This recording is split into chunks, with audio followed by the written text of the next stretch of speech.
Hello guys, welcome back again sa ating YouTube channel no, The Action Man. Una sa lahat, may love shoutout po sa lahat ng mga kakamping at sa mga hindi man mga kakamping. Kung interesado ka sa bidyong ito, patapusin mo na hanggang dulo at huwag nyo nang kalimutan na i-like at i-share ang ating video para malaman naman ilan sa ating mga kababayan na nagtutulog-tulugan sa katotohanan. So muli naman nagbabalik ang nag-iisa nyong host na si The Action Man para magbigay ng komentaryo at reaction sa mga mainit ng issue ng bayan. So ito ho mga ka-action, mga kakamping no, may gusto lang po ako na i-share sa inyo about nga po ito sa pag-akusa ni Senate Raffy Tulfo dito kay Secretary Galvez ho mga ka-action, na kung saan inaakusa ni Senate Raffy Tulfo na nagkaroon ng korupsyon sa pagbabalik ng pamahalaan ng mga sumusukong MILF ho mga ka-action. Diba? Ang tanong ho dito ni Raffy Tulfo, bakit hindi daw nagtugma ang nagsurrender ng mga tao at ang ginsurrender ng mga barel? Kasi ang tao na nagsurrender ay may higit 26,000 at ang ginsurrender na barel ay mahigit lang 4,000. Diba? Ang saklap dito ho mga ka-action, bawat magsuko na tao, ang bawat isa ay mayroong 100,000 na tumataginting. At ito nga po, si Ka-Eric Celes ho ng SMNI host ay pumalag at nagbigay ng kanyang sariling reaction. So bago ho tayo magtuloy-tuloy mga ka-action sa ating komentaryo, panuorin muna natin at pakinggan ang kanyang salaysay. Meron pa tayong ilang may init na issue na ating tatalakayin. Ito, tila isang sabong ang naganap sa pagdinig ng Senado ngayong kahapon to, Ka-Eric. Kahapon nangyari ito. Ito ay matapos mag-akusa ang isang senador na may nangyayaring korupsyon sa programa ng gobyerno para sa mga nagbabalik loob na rebelde. Narito ang balita ni Troy Gomez. Ayun. Ba't ka nagagalit, Secretary? Because you're accusing us that our organization is corrupt. Yes, because napakalaking discrepancy. Nagkatensyon sa pagdinig ng Senado matapos magkainitan si Senator Raffy Tulfo at Presidential Peace Advisor Carlito Galvez Jr. Sa pagdinig ng Senate Committee on National Defense ay tila umuusok sa galit si Galvez kasunod ng alegasyon ni Tulfo na may bahid ng korupsyon ang programa para sa pagbabalik loob sa gobyerno ng mga dating miyembro ng MILF. Sir, I beg to disagree na pagkakitaan po sa rin decommissioning because I myself really implementing this. I would like to really to... Then show me proof. Kasi pag show nakita ka sa akin ng proof, then babawiin ko. I will show proof, sir. Sa susunod na hearing. Yes, I will show proof that we are not corrupt. Ang aligasyon ng korupsyon ay dala ng report ni Galvez sa komite.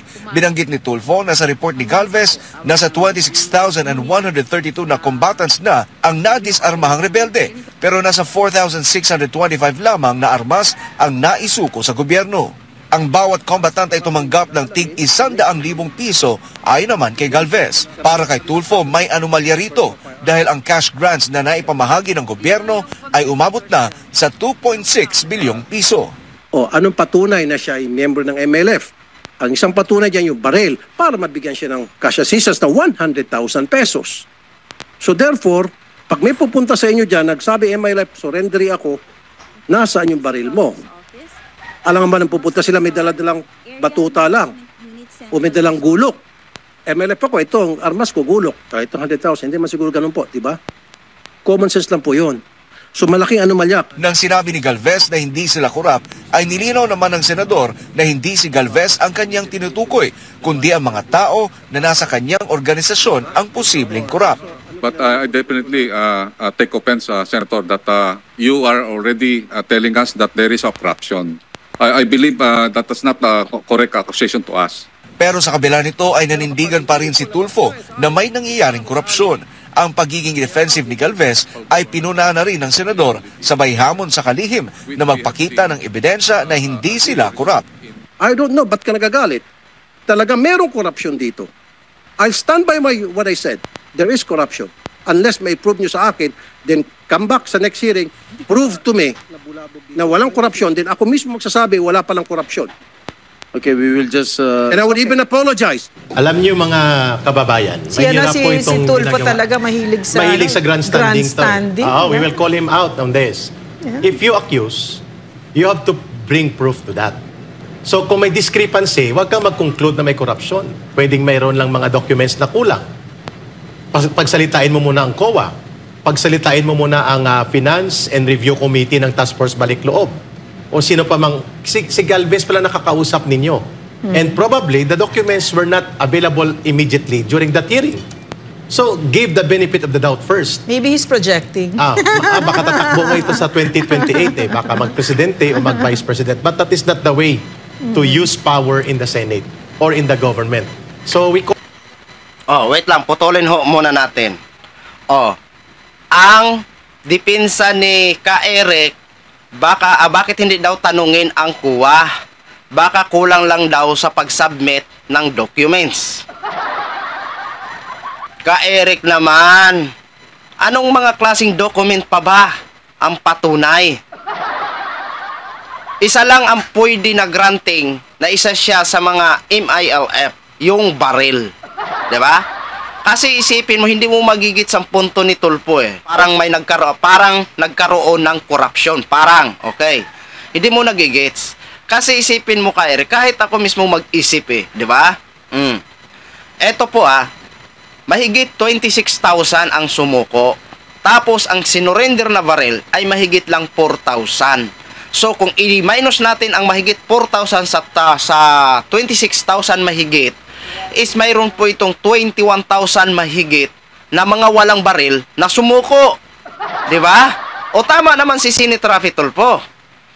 Ano na yon? Granting na yon na pagsuko mo, kasama mo yung baril para mapaniwalaan ka na ikaw nga ay isang MILF. Di ba? Grabe, ganun ba yung kadami, Ka-Eric, ang mga walang baril? Sa panig ng MILF? 21,000? Di ba? Sa mga sumuko? Tama naman yun. Ano palang dala nila? Batuta o gulok? Yung ba yung, kapag nilusob sila ng yun yung panlaban nila, guna at saka batuta. Di ba? Tama naman po yun. Dapat kasi magparehas po yan. Kung ilang tao ang sumuko, ganun din ang baril na isusuko. Napaka-imposible naman na walang mga baril yan. Sobra naman dami niyan, 21,000 mahigit. Na mga walang baril. Sus Maria Josep, Ka-Eric. Ano pa bang sabi mo ng mga kulang na dokumento? Yun lang yun. Matibay na yun na ebidensya o documents na baril. Kapag sumuko ka, nasaan ang baril mo? Bakit wala kang baril? Anong ginawa mo doon nung ikaw ay miyembro? Ano doon? Tagahugas ng pinggan? Napaka-imposible naman. Lahat yan may mga baril, Ka-Eric. Sus. Ituloy ho natin. So we call out on this. We are not depending here. Secretary Galvez, Brother Franco, Ma'am Loreno, pinupuna din namin si Secretary Galvez sa kanyang back channel talks na ginawa doon sa Oslo sa mga CPP, NPA, NDF, international cadre operatives kina Juliet de Lima. But this is another issue. Nakikita natin dito, number one, ang may una pong may kagustuhan na palabasin na palpak, abusado at pinagkakakitaan ang mga task force balik loob and rebel returnee programs and compensation support and social welfare benefits na program sa pagbabalik loob na may mga rebelde ay ang CPP, NPA, NDF. Kaya sana mag-ingat si Senator Tulfo sa kanyang pananalita at mga pagpapahayag na para bagang dinudugtungan niya at nire-reinforce ang propaganda ng CPP, NPA, NDF. Pangalawa, babalikan namin dito sa Laban Kasamang Bayan, Senator Tulfo. He who accuses must bring forth the evidence. Discrepancy pa lang po nakikita ninyo. Those are objective observations. Those are not conclusive information yet. So, bigyan mo ng pagkakataon at kahihiyan ang ahensya ng gobyerno because you're also part of the government. And be careful, Senator Tulfo, na ang propaganda line ng CPP, NPA, NDF ang naging tungtungan ng iyong grandstanding operation. Palagi mong ginagawa yan sa... Teka lang mga ka-action, mga kakampeng. Ang sabi niya kay Senate Raffy Tulfo, bigyan daw ng kahiyan ang gobyerno dahil siya daw ay senador. Teka lang po, Ka-Eric.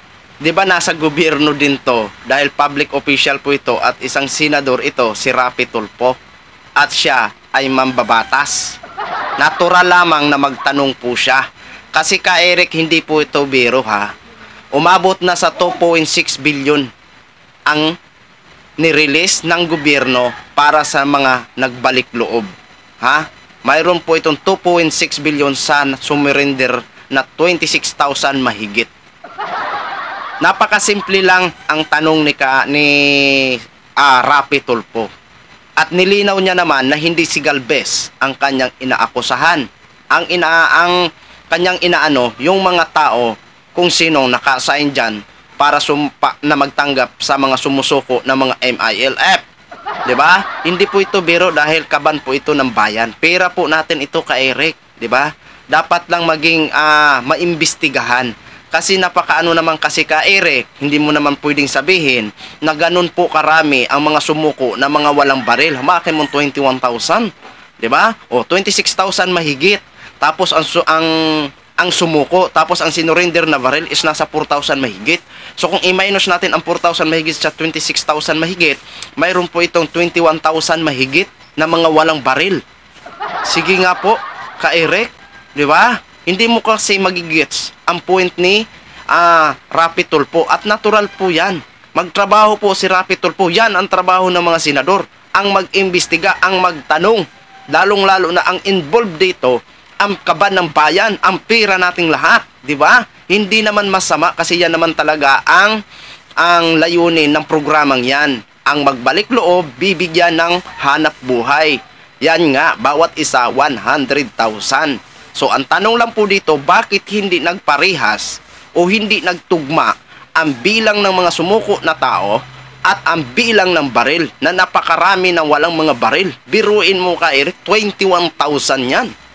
Mahigit na mga walang baril. Kaya dapat lang ho na imbestigahan, di ba? Walang masama at masaya ho tayo sa mga nagbabalik loob dito sa gobyerno para ito sa kapayapaan at katahimikan ng bansa natin. Pero tinatanong lang po ni Senator Rapi Tulfo kung bakit hindi nagparehas. Kaya siya siguro nagduda na parang may korupsyon na nangyayari, di ba? Kung kayong tatanungin mga ka-action, mga kakamping, di ba na pagkatataka na ganun karami ang mga walang baril? Sumuko, mahigit 26,000. Tapos, ang baril, mahigit lang 4,000. Kung ima-minus natin nga, pabalik-balik tayo, is mahigit 21,000 ang mga walang baril. Sus Maria Josep. O, ituloy po natin si Ka Eric. Operatives kina Juliet de Lima, but this is another issue. Nakikita natin dito, number one, ang may una pong may kagustuhan na palabasin na palpak, abusado at pinagkakakitaan ang mga task force balik loob and rebel returnee programs and compensation support and social welfare benefits na program sa pagbabalik loob namin mga rebelde ay ang CPP, NPA, NDF. Kaya sana mag-ingat si Senator Tulfo sa kanyang pananalita at mga pagpapahayag na para bagang dinudugtungan niya at nire-reinforce ang propaganda ng CPP, NPA, NDF. Pangalawa, babalikan namin dito sa Laban Kasamang Bayan, Senator Tulfo. He who accuses must bring forth the evidence. Discrepancy pa lang po nakikita ninyo. Those are objective observations. Those are not conclusive information yet. So, bigyan mo ng pagkakataon at kahihiyan ang ahensya ng gobyerno because you're also part of the government. And be careful, Senator Tulfo, ng propaganda line ng CPP, NPA, NDF ang naging tungtungan ng iyong grandstanding operation. Palagi mong ginagawa yan sa Senado. So sana po, tingnan mo na hindi kalaban yung mga kaharap mo. When you accuse them as corrupt or corrupt agency sila, bring forth your evidence. Dokumento pa lang na kulang ang hawak mo, and those are only initial observations. Napaka-unfair naman yon para po sa amin na nagkaroon ng mabuting ugnayan sa Office of the Presidential Advisor for Peace, Reconciliation and Unity, especially in the times of former President Rodrigo Duterte.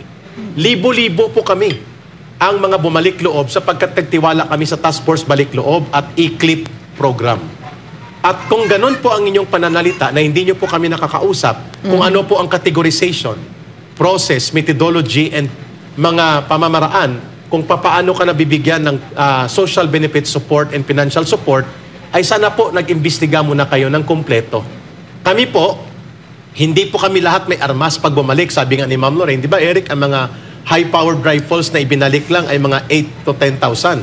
Pero ang nag-surrender sa CPP, NPA, NDF, mga 25,000. Tama po kayo, Ma'am Lorraine? 35. 35 because that includes already, Ma'am Lorraine, Yeah. mga underground mass organization, party elements, party branches, local militia, regular NPA. So, pwede pong ganun na Senator Tulfo ang kalagayan. Let them explain first before you accuse them and malign and destroy the reputation of an agency of the government for which you ought to defend also rather than destroy it on mere initial information lang na nakikita po ninyo. Kaya po, hindi lahat ng nagre-rebelde at bumabalik sa pagiging rebelde papuntang gobyerno ay armas ang kategorya sa pagtulong sa kanila. Ako po wala kong bit-bit na armas, but I availed also the Task Force Balik Loob in my capacity as a leading cadre ng CPP, NPA, NDF. So, iko-question mo rin ako, bakit binigyan ako ng suporta? So, dapat sana po naging open-minded muna kayo bago kayo naging mapanghatol. At yan po ang naging pattern mo at patent ng iyong pagtatanong dyan sa Senado. Every time na may pagkakataon kang bumira, binibira mo lahat at wala kang preno. Magkaiba po ang Idol Rapi Tulfo na programa mo sa telebisyon kaysa function mo at otoridad mo na ginagamit bilang senador. So yun na ho mga ka-action. Senator Rapi Tulfo, mag-ingat ka daw ng iyong pananalita. Sabi ni ni Ka Eric ng host ng SMNI. Mag-ingat ka daw, Senator Rapi Tulfo, ng iyong pananalita. At bring your evidence daw before you accuse.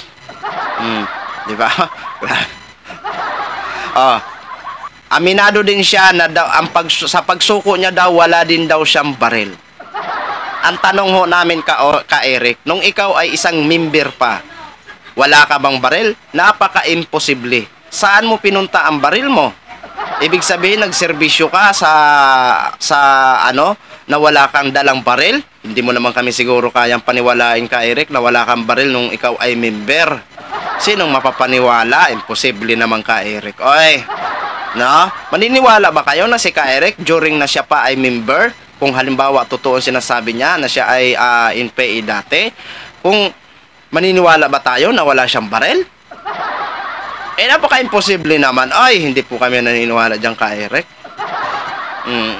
Na wala kang baril. Siyempre, may baril ka.